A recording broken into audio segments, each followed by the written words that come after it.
They are. Oh yeah, I haven't filled out our regular meeting stuff. Did he email them out to us? I think he did. He definitely emailed us. Yeah. I thought I saw minutes somewhere too.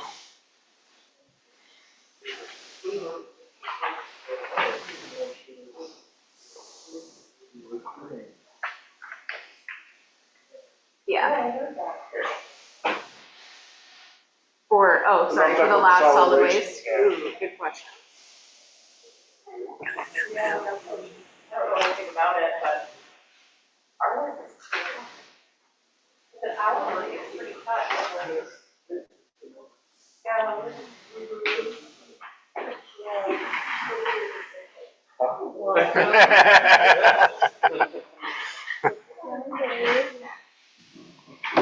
How you doing?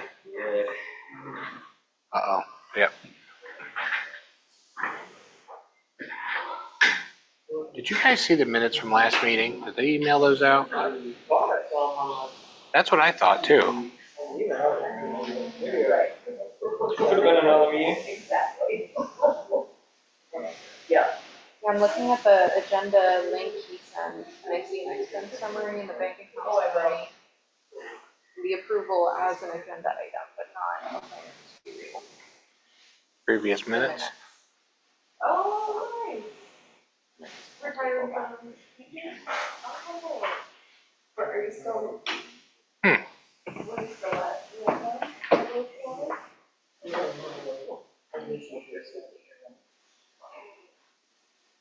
You didn't happen to see the minutes from last meeting, did you? I received them, but I didn't print them out. No. Were they out in an email though? I thought that.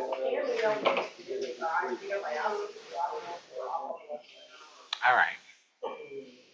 I swear I saw them in here. Got so many emails now. I'm like, oh. Yeah, I can check and see if it's on the minute page.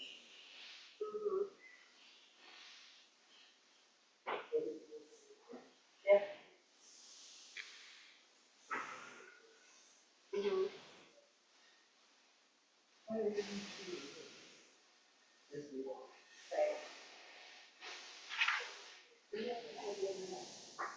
It's private email is not easy to search either. Or I'm just used to Gmail. I don't know.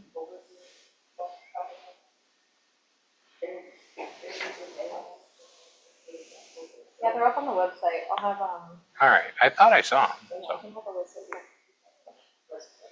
Thank you.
We're just waiting for the minutes.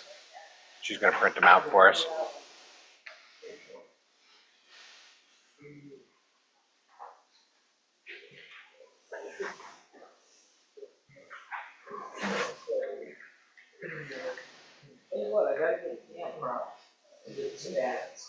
Yeah, right?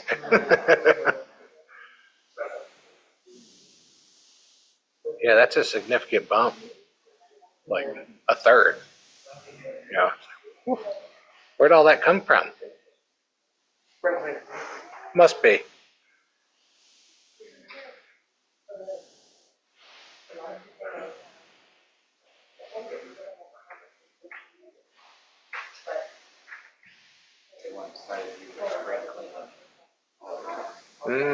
Strange, huh?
last meeting's minutes. Thank you.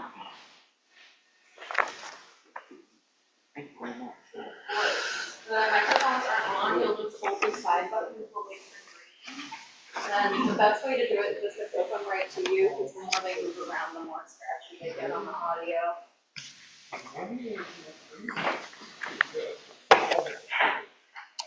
All right, you ready?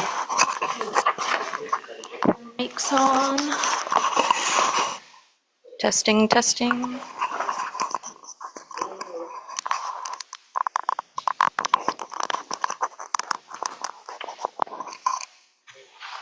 If anyone needs them up here, I've got the agenda on the left and then the swap information on the right. Easy there.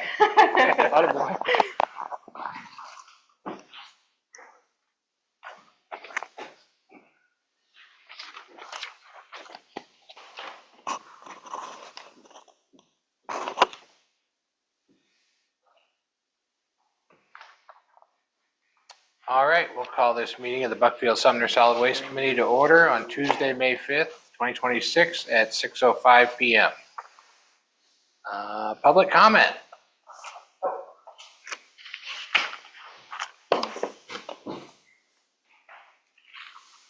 Any public comment? I do on college, I do want to get policy, is this policy now or are you still? Which policy? The hauler policy. Which policy? The Commercial hauler hauler. policy. Commercial hauler. Yeah. Commercial hauler policy. We are going to be discussing that in this meeting. Yeah. If there's any comment you want to make right off the bat, you're welcome to, but then we'll dive into a further discussion later on in the meeting. I'll let you. Sure. First. Okay. Okay.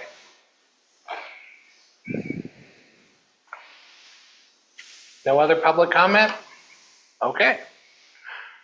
Approval of the March 10th, 2026 Solid Waste Committee meeting minutes, which Azalea was so kind to go get for us. No problem.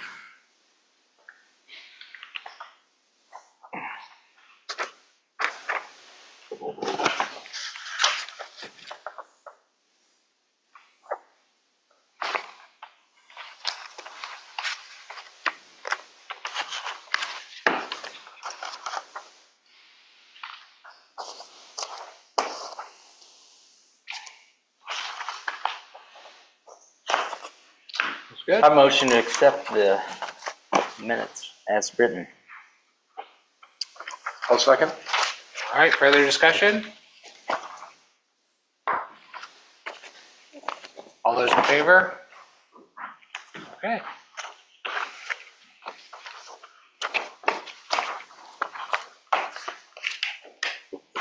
Solid waste budget and financial update. Cam did provide that in your packet there. So to date, we've spent 75.47% of the budget, which falls in line. We're right. Yep, we just hit Q3, so Yep.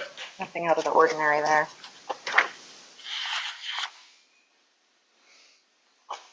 And then in our account,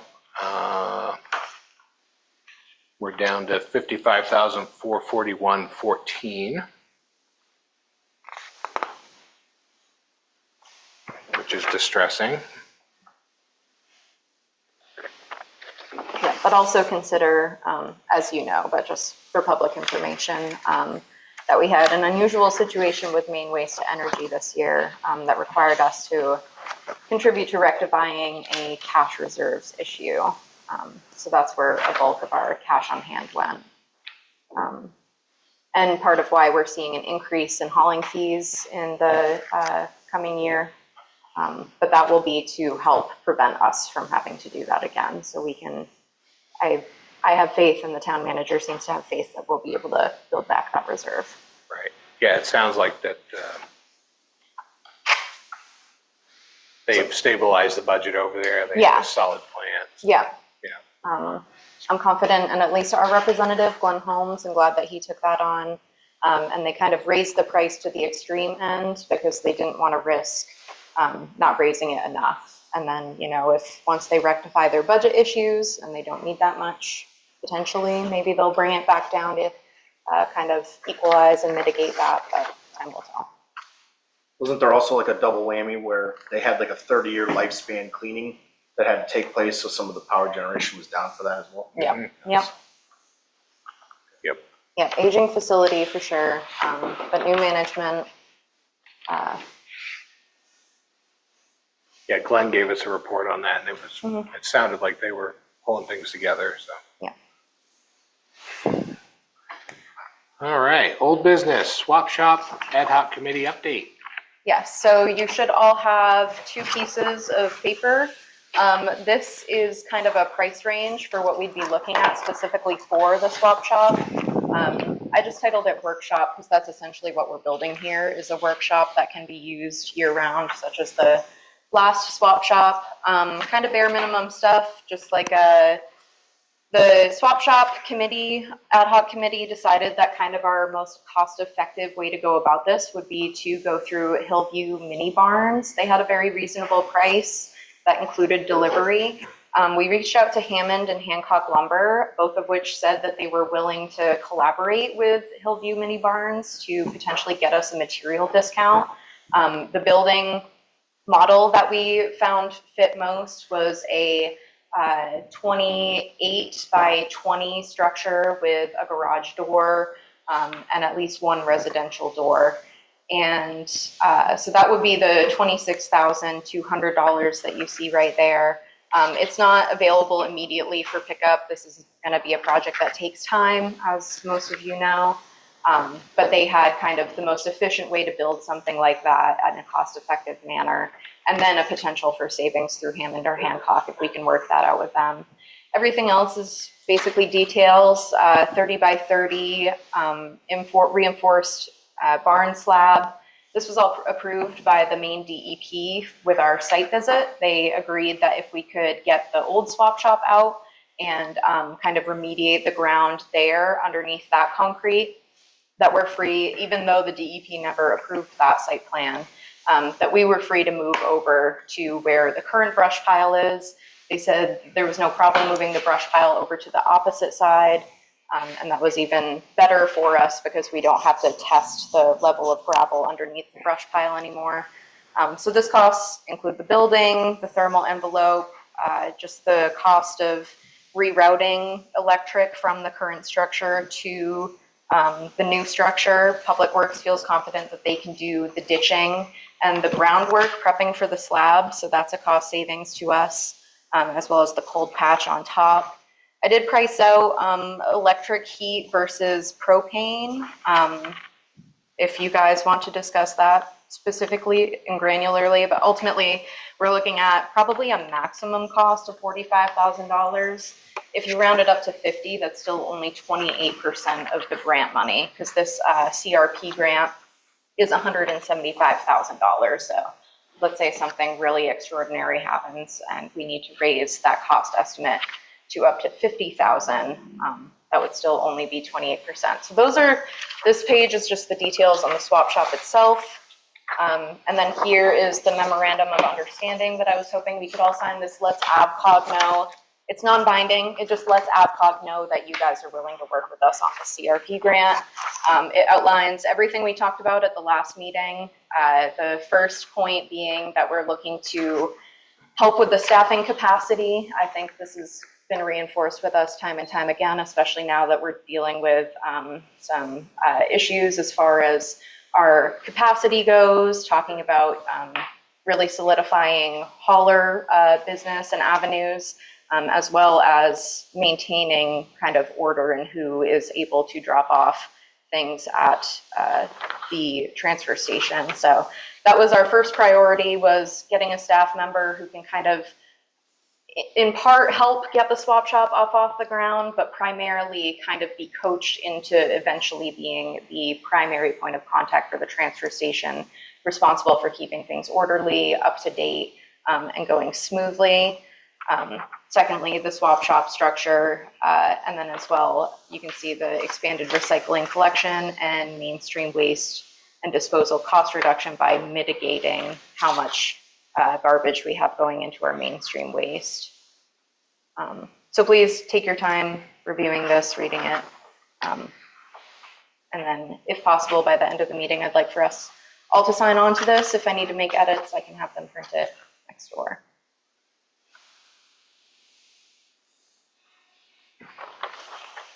This grant program, Mhm. is this, you said the CRP?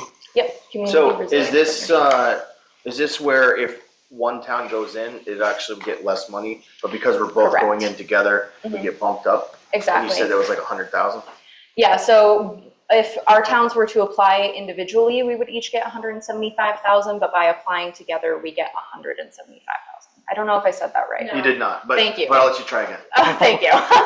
So if us individually, if we apply, we get $75,000. By combining, we get $175,000. So it's more than double. Yes, and the transfer station needs work anyway, so I think this is kind of an opportune time to do this. Is there a list of things that, so you said that if we use this to set up the new swap shop building, we'd have 28% left? That is what it would take. The remainder, I don't know what the math is, but we'd have roughly 75% of the grant left after the swap shop. All right, it's like 72%. So what, with that 72%, what can we use that money on? So that's sort of what we discussed at our last meeting. What we would be doing is primarily helping pad our budget while we're dealing with this cash reserves issue so that we can bring on an extra staff member to the transfer station, someone who can be more responsible about the day-to-day operations rather than having Cameron or Preston be the ones kind of being the supervisors. We think it would be ideal to have someone who's a supervisor who can be there on site all day. And then the possibility of Buckfield allowing them to take on a more full-time position. So Sumner and Buckfield would share the cost of their hours at the transfer station, but to make it more enticing for someone looking for a full-time job, Buckfield would be willing to do their remaining hours with our public works, with just Buckfield taking on that cost. Okay, so what sort of cost sharing would we be looking at? The same that we usually do for the transfer station, that I believe 35% for you guys. Okay. So is that where the remainder 72% of that? The remaining 72% will go to that staffing capacity, but we also talked about the recycling collection. Some of that will be impacted by that extended producer responsibility law, though that isn't due to kick in for a while. Yeah. So we'll kind of be sort of setting ourselves up for success. We're going to, again, it's nothing set in stone, so if you guys have anything specific that you want me to incorporate this, let me know. But primarily just finding ways to help draw things out of our mainstream waste tonnage so that we can save on it. So producing materials for education, which I don't foresee being a big cost. The materials already exist. They're available through the state. So it'll just be like printing and dispersal. But also we talked about some equipment during the last meeting, like trailers that we can plant in municipalities that don't recycle so that we can take those in and increase our profits through recycling. And then mainstream waste and disposal cost reductions and things we talked about with AVCOG, as mentioned, was being able to set up a composting recycling, as well as Catherine supported our public works and our transfer station lead being able to use a wood chipper on the wood waste, because that was a cost that's increasing for us as well as hauling that brush. Whereas if we can chip it on site and just give it to townspeople, then we're, saving money by making that upfront investment, which again is free to us through this grant. So have we accounted for that other 72%? Is there a list of things that we could take that CRP money and put it to for us? There is an explicit list. It's available on the CRP webpage. It has to be toward community resilience. So one thing we discussed was solar, but that really can't happen until a future point, solar on the brownfield. But there is a long list of different things that we can use. We figured that primarily the cost would probably go to equipment. That's usually what eats up most of the budget, is paying for specialized equipment. So are you thinking, it seems like you're the one that always takes the leads on these. Are you thinking of that money, that $175,000, you think that's pretty much wiped out with all these other programs? I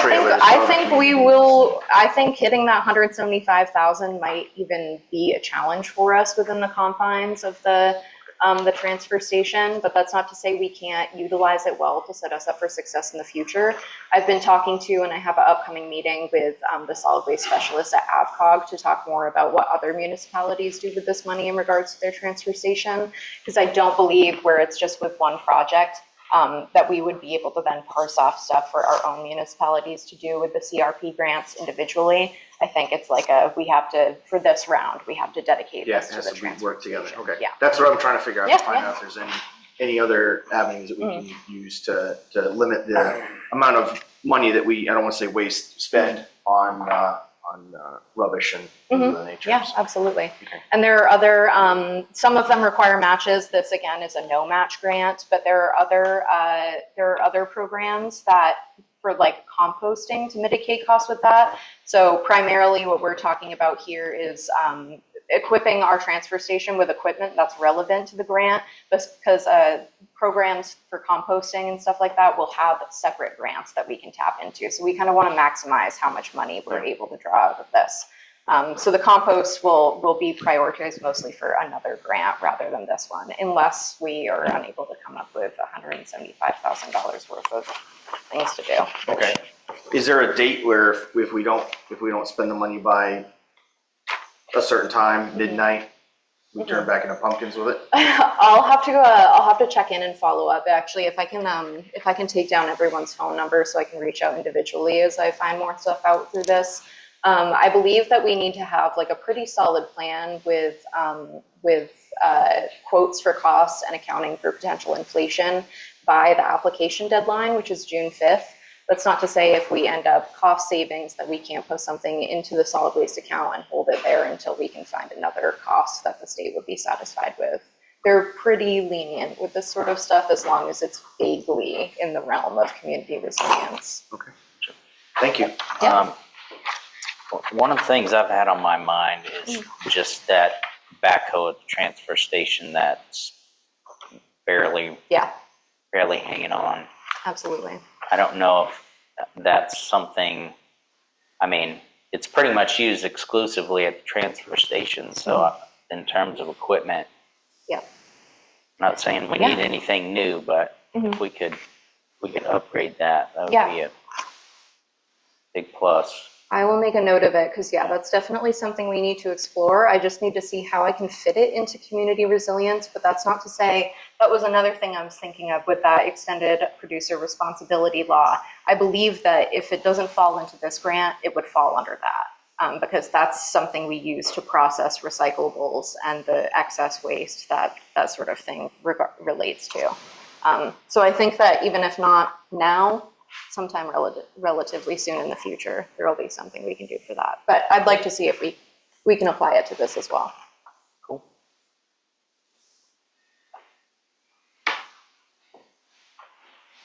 And I will reach out to Preston with Public Works too to see if he likes that piece of equipment for what they have it doing now, or if we were just kind of making do with that, and if there's another piece of equipment that would meet the need more. Thank you very much. No other questions? Just for, I guess, discussion and for a motion, I'll make a motion that we sign the memorandum of understanding to forward to AvCog.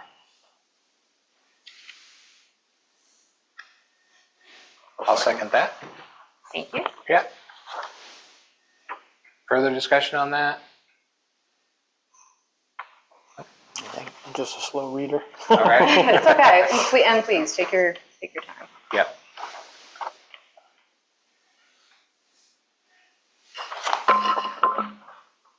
So the staffing capacity, that's just referring to this person that will eventually oversee it. Yes. The swap shop, this isn't outlining anything as far as how we're going to structure the new. It's not even to, because the purpose of this person is if they can dedicate a couple hours, I mean, not even, like if they can dedicate a chunk of hours to establishing good policies and procedures for the swap shop, that's all we really need in that regard. Primarily that staffing person would be because our staff on site are aging. As we'll discuss later, it's starting to affect our services. So this would be a way that we can use state funding to help soften the cost of labor for this, with the hopes that they'll transition into a full-time position and potentially be able to replace someone if one of our current staffers is amenable to that. I don't foresee the swap shop taking a significant chunk of this person's time. They'll be able to help us with, we already have a lot of policies and procedures in place. They'll be able to help us suss those out and enforce them because they'll be there during the hours of operation, but they're not going to be like hands-on managing the swap shop or anything. They'll just be there if they need something. Any other questions? Nope. All those in favor? I'm already passing around a signed version there. Okay, thank you. Yes. Yep, and I left names off, so sign anywhere that, I need your signature on the Sumner Select Board and then one of your signatures under Buckfield Solid Waste Committee. Which should say Buckfield-Sumner.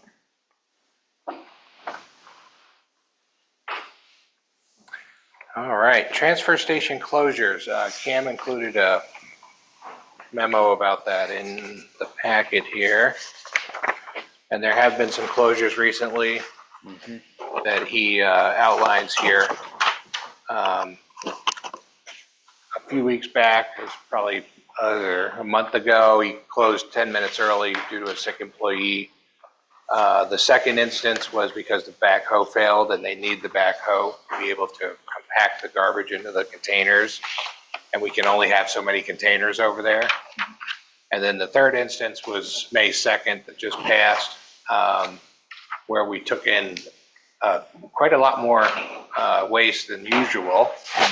And he actually outlines the numbers here, but where we can only have so many containers on site over there, we just ran out of space. So typically we're running, 15 tons or so.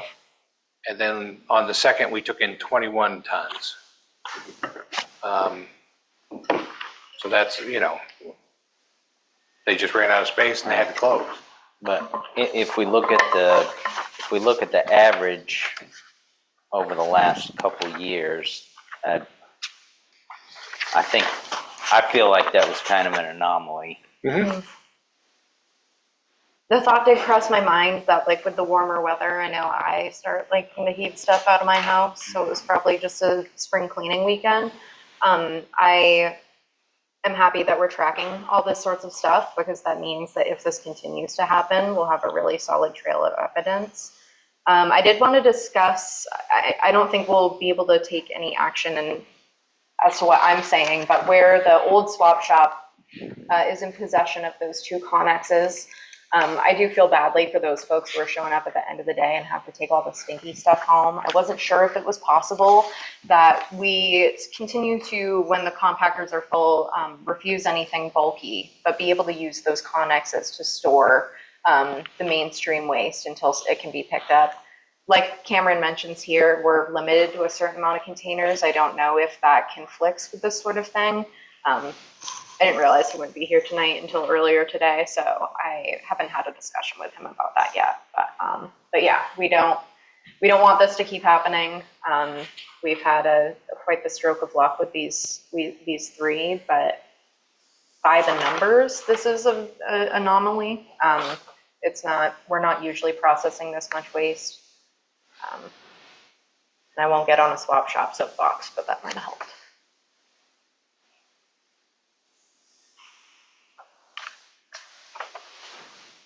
Yeah, and I have no idea. I did have a quick discussion with our public works director. He was concerned that he was there using the backhoe, and he was at this transfer station 2 weeks ago now. He was there for 30 minutes.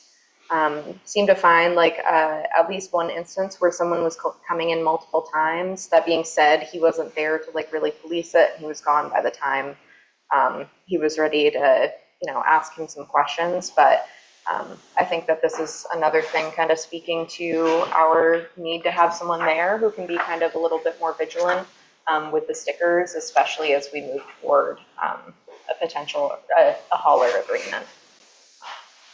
Because yeah, we know that not everyone has a convenient spot in their life where they can make it to the 2 days that our transfer station is open. So I don't think, I'm at least not opposed to allowing haulers to continue to bring people's waste so that they have some more free time in their day.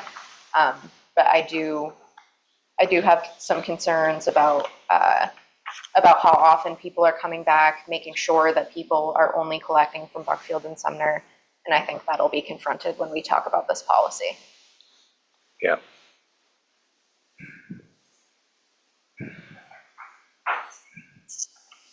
Yeah, I'll save the personnel part till then. Yeah. Okay.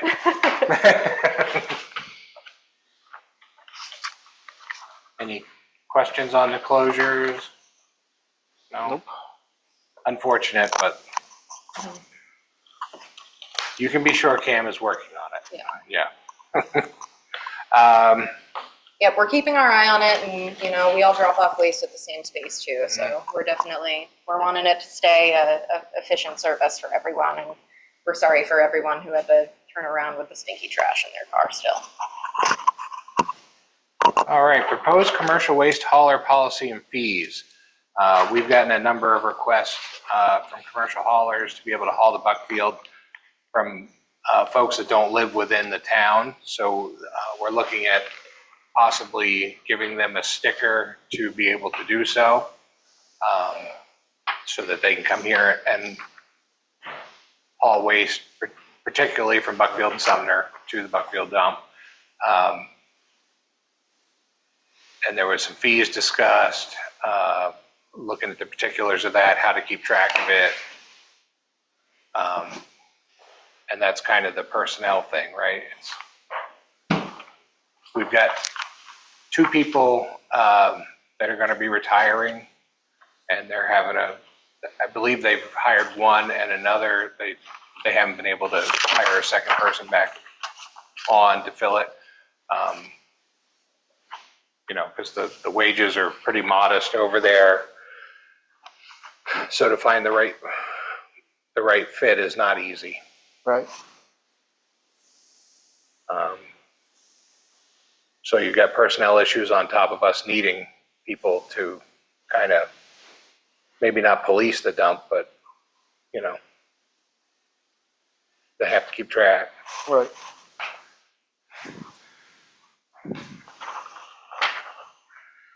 So I had just been reading the policy, and I just want to make sure that the permit fee for the commercial hauler is in addition to what they'll have to pay for truck or trailer load. Correct? Yeah. Yeah. Essentially, just to get this sticker that you're Yeah. hauling for other people. Yep. The VIP sticker. Yeah.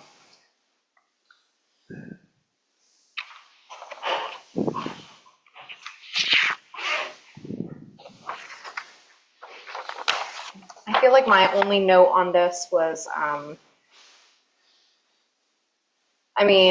the idea of suggesting that a fine will be charged for violations and penalties. Because violations are money out of the taxpayers' pockets. If there is someone picking up in Hartford, Canton, Turner.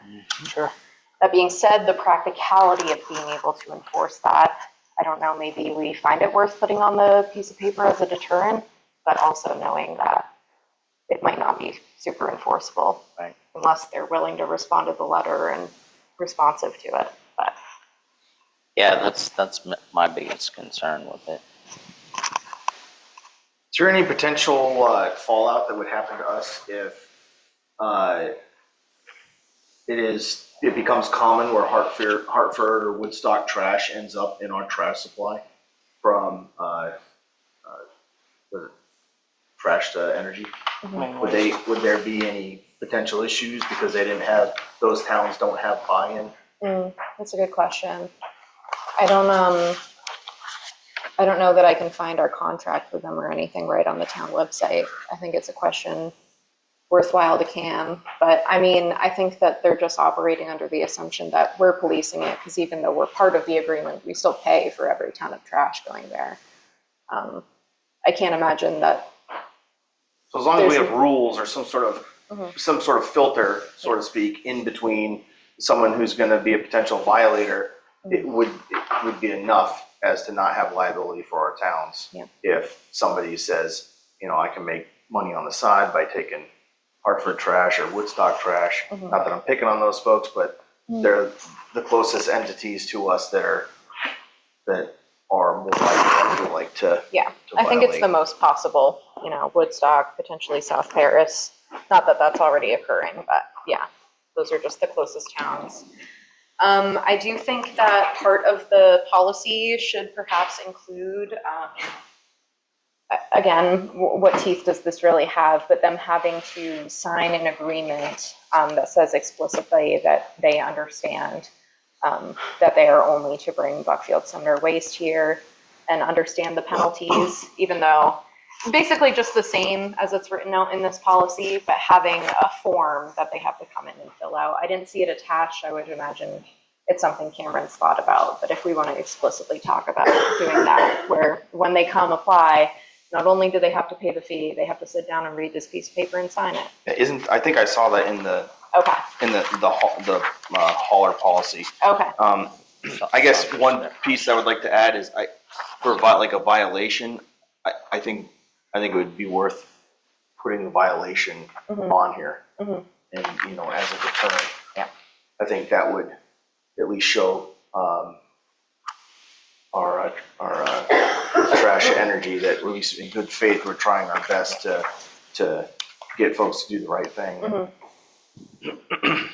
Sandra? I may be incorrect, but when you asked as far as this being in addition to, is when I read this myself, I did call and ask some clarifying questions.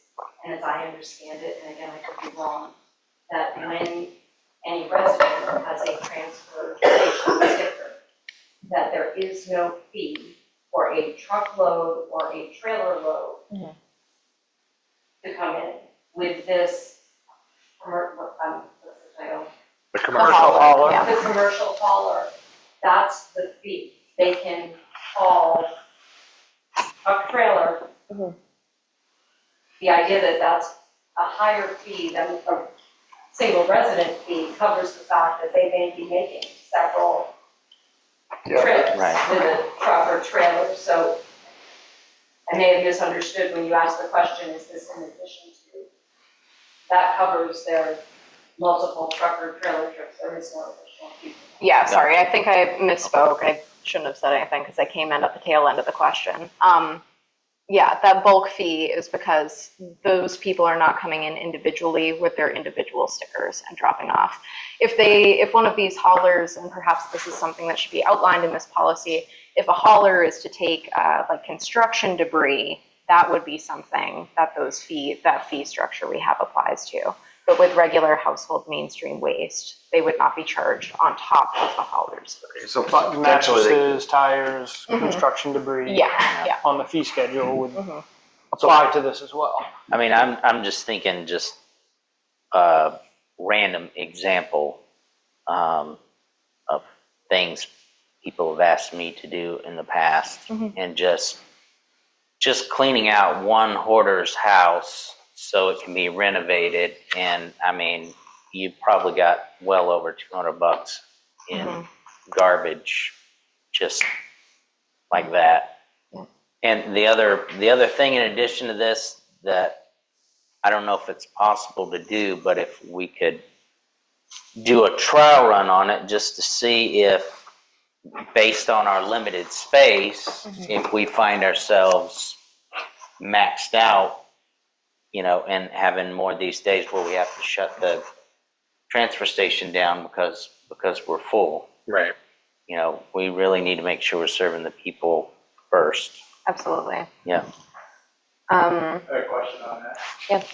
So if you go collect trash all day long and the dump's closed, you gotta keep it in traffic till Saturday? Great question. Or then I gotta haul it to Albany and pay all the extra part. Yep. So then you don't know what you're paying or what you can charge customers on that basis. Yeah, I mean, as it stands right now, based on the memorandum that our town manager sent to me, that is a possibility. That being said, I'm glad you brought it up, so that's something that we can explore if there is a remedy to that. But yeah, as it stands right now, we are limited to a certain amount of containers. So if those containers are full, hauler or not, we won't be able to take extra waste, is my understanding.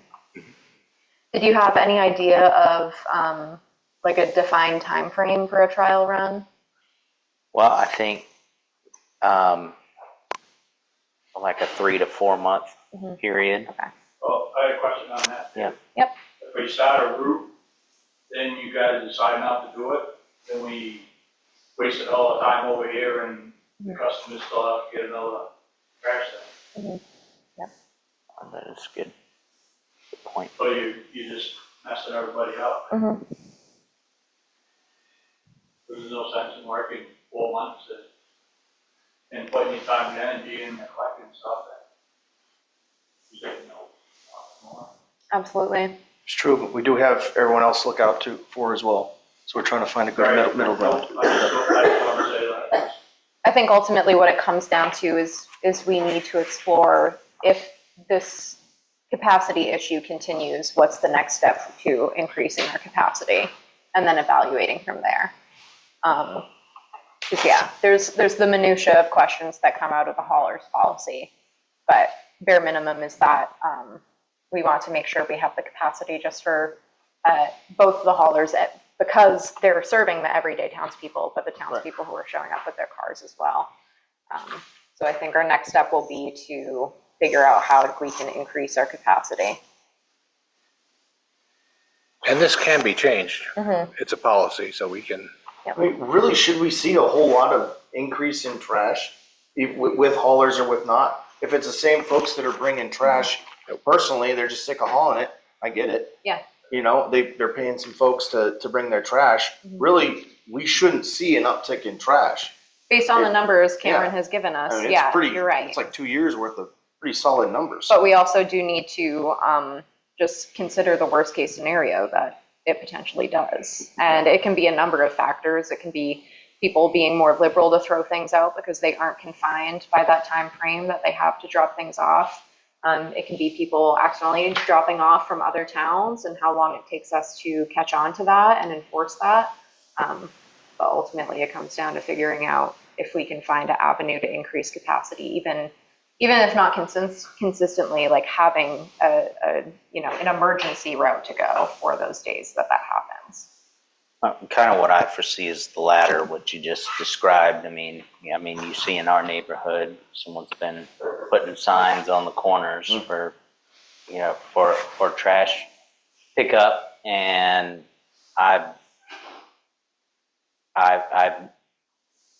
and maybe it was just random chance, but I've noticed people outside of our town limits throwing trash in their truck in the town of Hartford, and then headed to the transfer station just because I happened to be at the transfer station when they, showed up 5 minutes behind me. So yeah, I think we need an avenue for reporting. Not that we are, wanting people to, feel like they have to constantly monitor. But if you notice it, you notice it. Well, a lot of towns will take your bags out of your truck and search them. Just for money and stuff like that. Yep. Because there's one hauler that got kicked out of Norway for 30 days because he was hauling from a different town. Okay, interesting, yeah. But we do certain, a few different towns, and you gotta be honest. That's the biggest thing. If you're not honest, you can't stay in the town. Yeah. Right, I think what Cameron was looking for here was some sort of approval on this in some fashion, so that he could get those stickers out to the commercial haulers that want to do it, because apparently it's.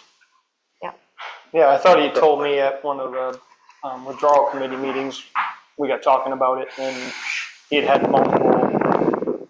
I think the big stick was that the haulers were not residents of the town, and he had had 4 or 5 different haulers contact him about hauling our town's trash, but because they were, that was more or less what prompted this whole thing. Yeah, so they called me as well. Oh, they did? Yes, and what, they were looking to get their stickers, so that they could haul within our area, and they were going to be putting out a flyer, to advertise this service. That was the plan, and I told them, I can't say yes or no to anything till we get here and look at it. Yep. So, I don't want to pressure anybody either. If we want to, If signed, when would this go into effect? Does this need to go? I think it would be pretty immediate. Yeah, Okay. Like today? yeah, Okay. yeah, exactly. Yeah. Right. I think that I will make the motion to approve the commercial waste hauler policy with changes. And I'll define the changes once I get a second. I'll second that. Okay. As discussed, I think just giving it more teeth with a fine under the violations and penalties.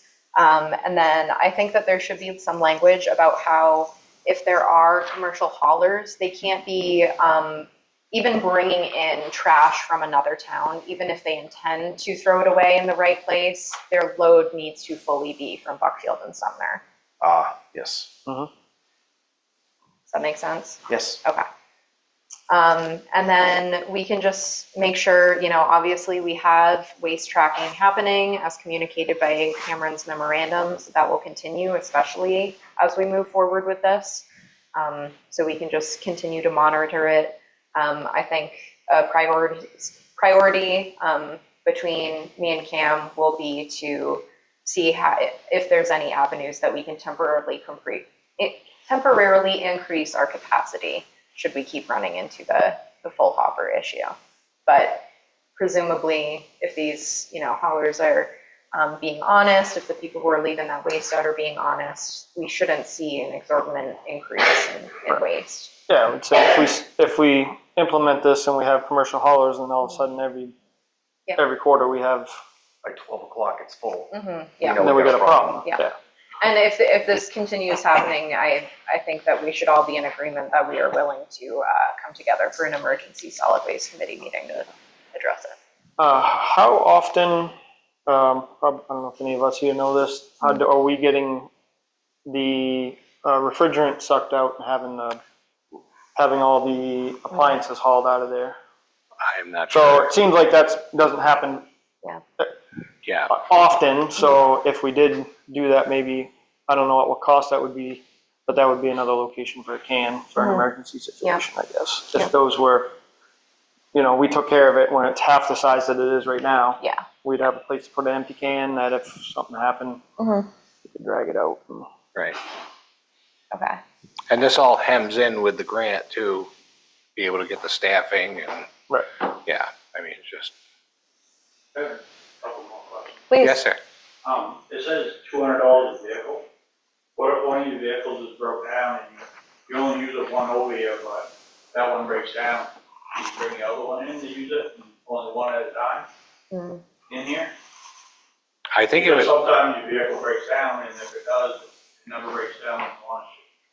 I think if we have a piece of paper that people are signing, once they sign it, their name gets added to a document, and then them being able to provide their ID at the transfer station is enough, as long as their name matches the signed agreement. I just don't want to risk us having multiple stickers floating around for individuals and then being able to pass it off onto someone who hasn't signed the agreement. I think with somebody being proactive, they could come to a town office, either one, and say, hey, I got a sticker on my Chevy, it's broke, I got before today, and we have some sort of paper, week-long pass also that will only last for a week that they can get Something it. that's hard to do is come in the town office when you're open to collect the trash.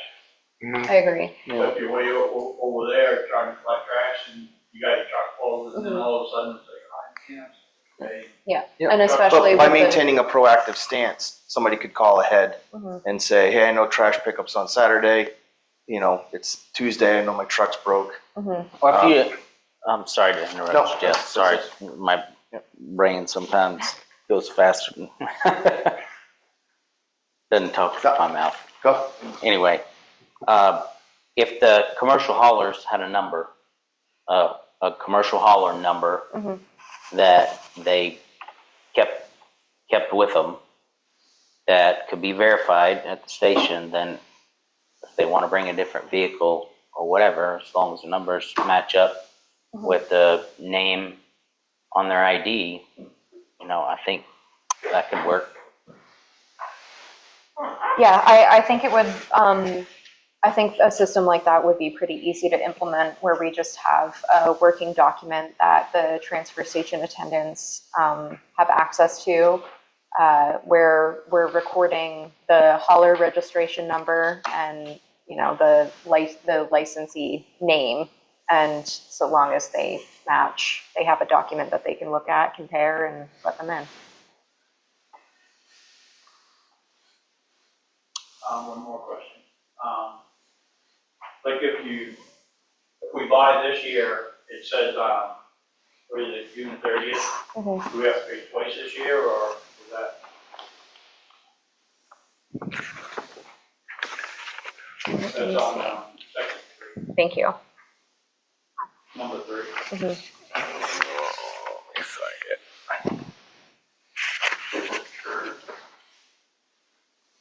That'd be a Cam Hinckley question. Well, I think that, June 30th is, That would be the start, right? Like June 30th, bam. Yeah, we can clarify the language in there, but no, you wouldn't have to pay again on June 30th. We don't have to think start so. on June 30th. Yeah, you don't have to start on June 30th, just moving forward after, I guess we could put in a year, or we'll just put in, that'll be one of the changes, is clarifying language to that point. You'll pay your fee now, and then the next time the fee will be due is June 30th of 27. Is that for all the $200 fee for town people and haulers, or even if they're a hauler in town? It's $200 for any hauler. Any hauler? Yeah. Okay. Yes, Sandra? Get into the minutia a little bit. Please.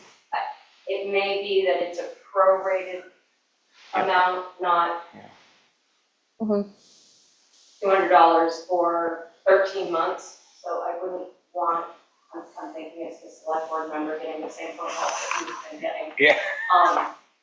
So it's not going to be a $200 from now until 30th, but what may be set up is that prorated amount for what would 1 month be. And then the other thing I might put out there is that whatever grace we allow to our commercial haulers, let's say this Saturday I want to borrow a truck and haul my trash. And I show up and I don't have a sticker on the truck I'm using, but I have a sticker that whatever grace we're allowing to commercial haulers, there's also a plan in place for residents to be able to, my car's broken, I'm using a different vehicle. Because right now, if I show up at the transfer station without my sticker, I'm not going to be allowed to. Yeah, but you can get another one. But The commercial home can. But I'm not saying I need another one, I'm just saying. Incidental. What do we do We're going to in the event of that? phrase a pass, all you need is your ID. Yeah, well, those guys aren't. That would be even more complicated, because we have a bigger pool of individuals with individual stickers compared to how many haulers could have hauler stickers. I think that there is an avenue for grace there, where it's like, you can dump these couple bags off and I just better not see you until you have a sticker or something, assuming your car isn't out for too long. But as far as like keeping a catalog of all the individual stickers, I'm not. Well, I'm just, Yeah. and No, again, this absolutely. isn't a personal thing, but I can just see the person behind, they don't have a sticker and they're getting to drop off their truck and their trailer load. We've all witnessed some of the events at the transfer station when people are unhappy. Perhaps we need So to just this might be a explicitly little- write out in policy that if you don't have your sticker, you need to have your driver's license with a Sumner or Buckfield address on it. Is that? Well, that sounds like another policy for somewhere else. It's not related to this Yeah, policy. yeah. It would be an amendment to existing policy, but I Yeah. think that that's the easiest avenue, is just that you have to show your ID and it has to have a Buckfield or Sumner address. And it may live in that policy. I'm not sure. Whatever it is. Yeah. I'm trying to be proactive. Yeah, finding a recourse for That that. it's Agreed. an even Right. playing field for everyone. Yeah, for those incidentals. Yep. And then just to give you a ballpark idea of what a prorated amount would look like, the monthly cost for the $200 permit is a little over $16. So your first one, if you were to apply for it tomorrow, it might be, $232, and then it will extend to the June. 2027. Yep, 2027.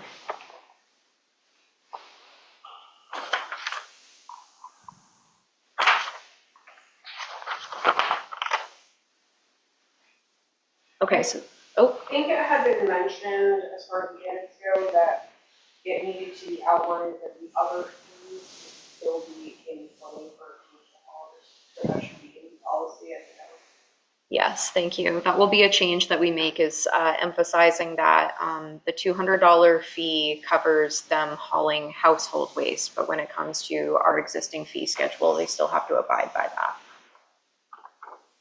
So wood and sheetrock and Yeah. Mm-hmm. Construction trash. debris. Yeah. Okay. You guys don't have scales. We No. don't. It's by the truckload, which unfortunately is subjective, but yeah, we don't have a scale. Because sometimes when you bring a truckload in, it costs you like 3 times as much. Yeah. It's something we can explore, but it would That be, CRP grant. it would be, Without saying it, I was hinting. I don't know Set that up drive-on specifically scales. I don't even would think we have the apply to facility community for it. resilience. No, it's too big. It'd be too big. Not It's even not not realistic. even the cost of it necessarily, but just that I've read the document that outlines the sort of things that grant can be used for. And if it were like, weighing waste diverted, there could be an argument for it, but I don't know about, weighing trash that's destined for a landfill. I don't. We don't have the land to put in a scale over there anyways. That's the thing. We don't have the land, and barring a grant, the finances, it would, yeah. Probably on that too, you probably want like big buildings and stuff like that, to haul all this stuff elsewhere, just regular people haul their debris in. Mm-hmm. Because some of the towns don't want you bringing to the town, we bring it to all of them. Yeah, yeah. If we haul a big load for someone, Okay. you don't want to get stuck with that big bulk. Mhm. Did you Right. say there was already a clause that it was household trash and commercials? Yeah, that's what that 200 applies to, but that's not, I don't know that this limits these haulers from only transporting household trash. I think I can reread it with a fine tooth comb, but if we can just say for the purpose of this motion that we are going to add a clause for the case of a truck breakdown, being able to identify a hauler without their sticker. We are going to add to the policy a clause that says that the hauler's load can only contain Buckfield-Sumner waste, even if they intend to bring the waste from other towns to another place. It needs to fully be from our towns when they enter our lot. Explaining the prorated amount in relation to the expiration date. And then explaining that the current fee schedule still applies to haulers beyond the $200 fee. So bringing that clarity to this policy that $200 is what it costs to haul everyday people's mainstream waste, but that fee schedule still applies for commercial hauling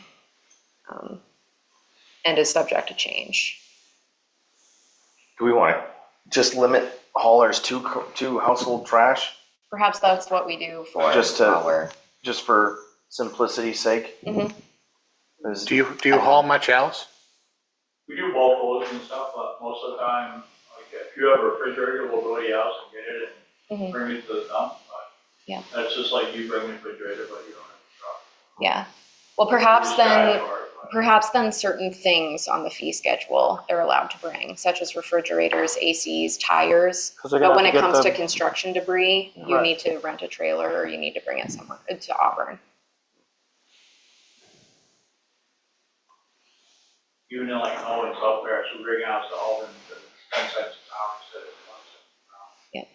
Now it's going up to 20. Mhm. We just try to be honest with everybody. Yeah, no, and thank you for being here to give us feedback on this, because this We is really, appreciate it. yeah. I wasn't supposed to be here, my daughter was. Are you the only hauler here? Anyone else? Mhm, yeah, Well done, sir. yes. Thank you for being here, because this is immensely helpful for us. If she sees this on TV later, she'll get me out. It'll be our secret, Yep, just us and Facebook. yeah. We watching it. You guys are on Zoom, right? Yeah, we're on the Should be Zoom. watching that. Okay, so Okay. select items from the fee schedule, but demolition waste, you need to rent a trailer or bring it somewhere else, or, Dumpster. yeah, you get what I'm saying. Okay. Did I miss any other changes that we want to make to this policy? I don't think so. No? I think that covered it pretty good. Okay, and we want to be an open avenue for communication, so if you run into anything with this policy that you want to give us feedback on, please feel free to. And then, good. And, He's the one that's probably been calling me. she's on it then, that's good. That's good. But yeah, we want to be open, and we're not haulers, so we don't know what all this entails. So we need all the advice we can get from the people who are doing this work. So please do not be shy about sending us feedback, suggested amendments, all that. This is a policy. It doesn't need to go to a vote. It's just made by the Solid Waste Committee. So every time we have a meeting, we have an opportunity to update this. That being said, I have a motion and a second. Are we ready to put it to a vote? Yeah, all those in favor? All right, thank you. Committee member comments. None for me. Okay. Thank you for working all that stuff out. Mhm. And I will take down your contact information and get back to you guys with an update on the CRP grant as soon as I have one.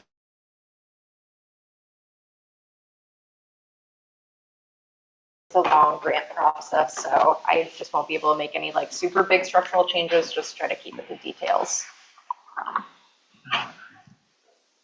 Schedule the next meeting.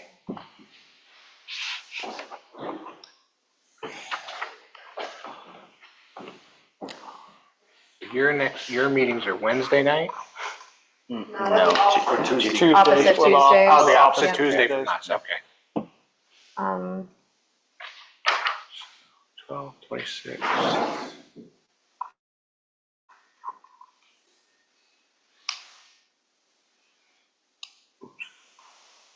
The 23rd? A month out? We could, I'm down to do the 23rd as a full meeting.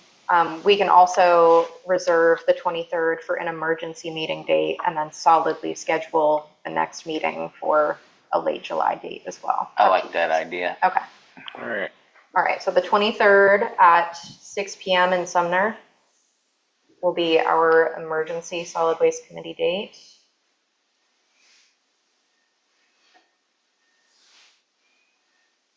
Third. And then,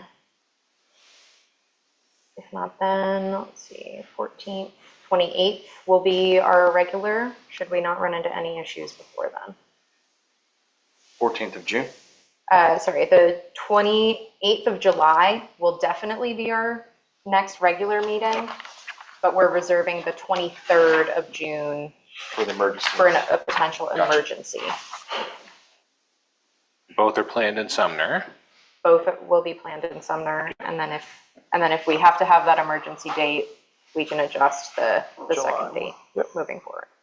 Okay, I'll make a motion that we schedule our next solid waste committee meeting to occur on the 28th of July at 6 p.m. in Sumner with an emergency date of June 23rd should we need it. Same time, same place. All right. Second it. Any discussion? All those in favor?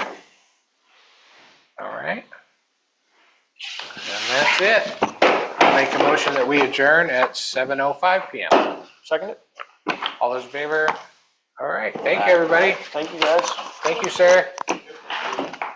Thank you all for being here.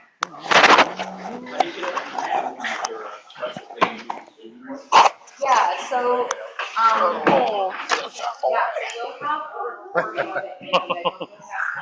I'm gonna steal a microphone. Oh, yeah, don't steal the mic. Oh, yeah, these probably pricey, huh? The budget remains intact.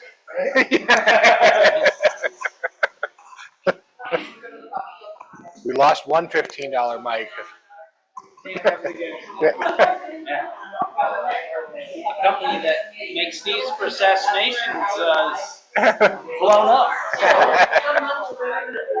We'll leave this here for Joanne. I don't think they have anything to worry about for a while.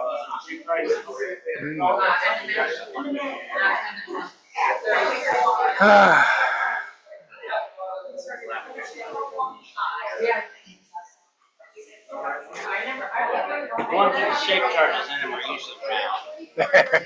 It'll do the trick. Yeah.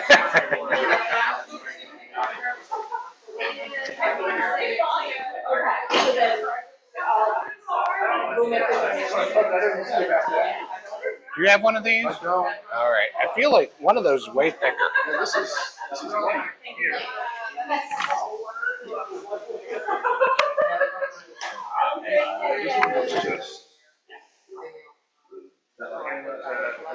I know Azalea grabbed hers. I'll get up now. I'll make sure that. You guys might have to share. Yeah, oh yeah, I'm not worried about that. But thank you for thinking of me. Yeah. We'll keep an eye out. There might be another one.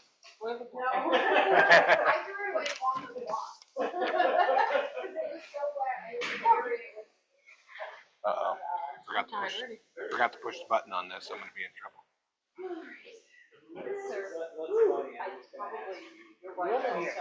It is warm in here.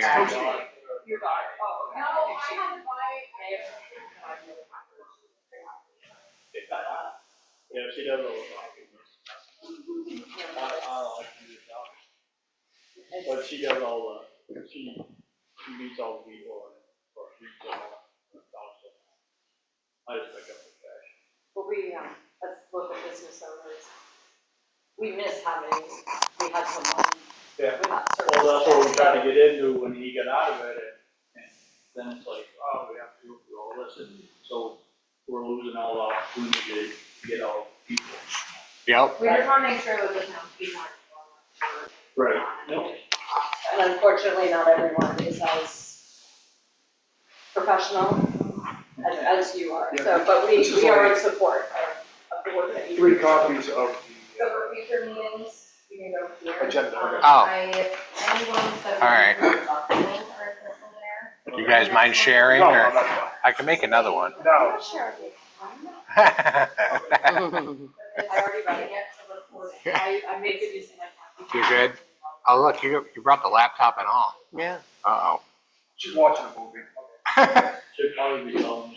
You weren't supposed to tell Under the us. bus again. This is Yeah. what our card is. So you'll get some of them in the mail soon. Sounds good. That one just says no and self prayers on it. So, no, it doesn't. But a lot of them we discussed. For that. Well, thank you very much for doing that, being here to advocate for us. Thank you guys. Thank you. Good night. Okay, I'm going to just restart the recording. Okay. But I shouldn't have to stop the meeting.